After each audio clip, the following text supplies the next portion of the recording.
Alright folks, the Fantastic Four are finally making their way into the MCU, and Marvel is throwing it all the way back to the 1960s. You know, the era of space exploration, flower power, and big ideas. From what we've seen in the teaser trailer and what's been floating around in leaks, yeah, I'm looking at you, Avengers Kang Dynasty. I got some thoughts on where this movie might be heading and what this means for the future of Marvel. But maybe, just maybe, Reed Richards, aka Mr.Fantastic, might replace Tony Stark, Iron Man, as the main focus leader of the MCU. So one of the most interesting things I caught from this trailer is that Reed Richards isn't just some genius, but my guy has a full-blown kids show, rocking that 1960s TV aesthetic. I mean, honestly, that's kind of genius on how to introduce not only Reed Richards, but the concept of Fantastic. This is actually a clever way of introducing his name as Mr. Fantastic, because it's literally his TV persona, which explains why he's a public figure. Kind of think of him as Bill Nye the Science Guy in the 60s. Mr. Fantastic the Science Guy.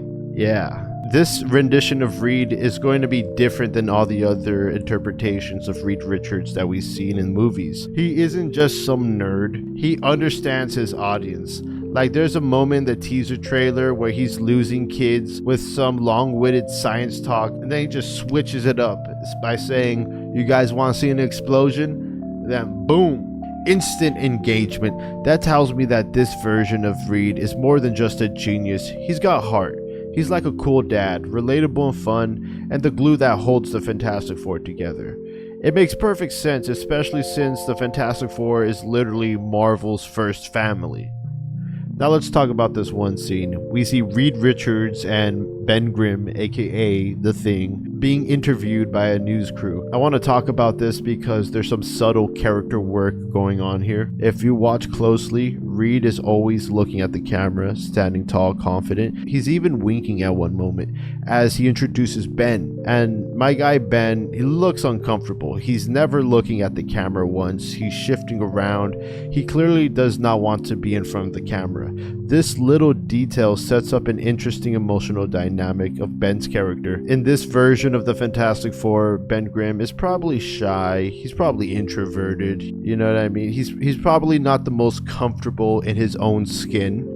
Now, Ben is the only one in the team whose powers really mess him up physically. I mean, Johnny could turn his fire off and on, Sue can control when she's invisible, but Ben, he becomes the Thing.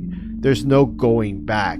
Now, if they build on this tension, Ben being the one guy who never wanted the spotlight and then permanently turning into the walking monster, that's some serious character depth. This could give the Thing one of the most meaningful arcs in the entire movie. Let's talk about Reed Richards being the next leader of the MCU. Okay, so could Reed Richards be the next leader of the MCU? Could he fill the void Iron Man left behind?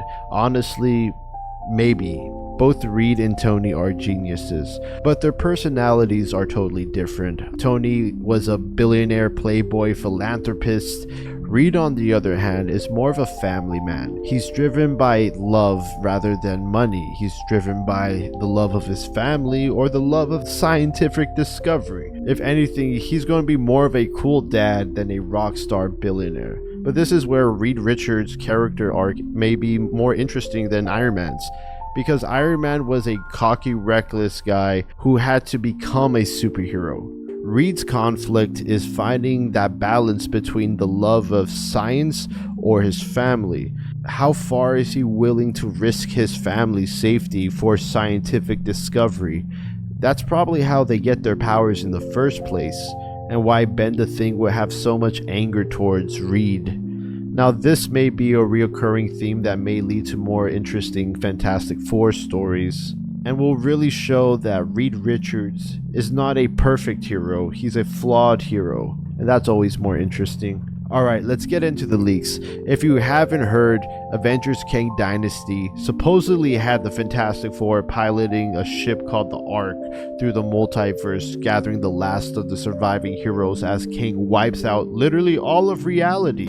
I know it's crazy. There's a bunch of videos going over this script, and if you want me to go over this script, let me know in the comments below and like this video. If this video gets 100 likes, I'll go over the leaked script of Avengers Kang Dynasty. It's a shame we didn't get this movie, but maybe Avengers Doomsday is going to be the exact same plot, just replace Kang with Doctor Doom. But it makes sense that the Fantastic Four are going to be major players in the multiversal saga. Reed Richards being a genius and all, he's probably going to be a key player on how to get everything back to normal after the events of Avengers Doomsday and a Secret Wars. So yeah, final thoughts. The Fantastic Four movie could be exactly what the MCU needs right now.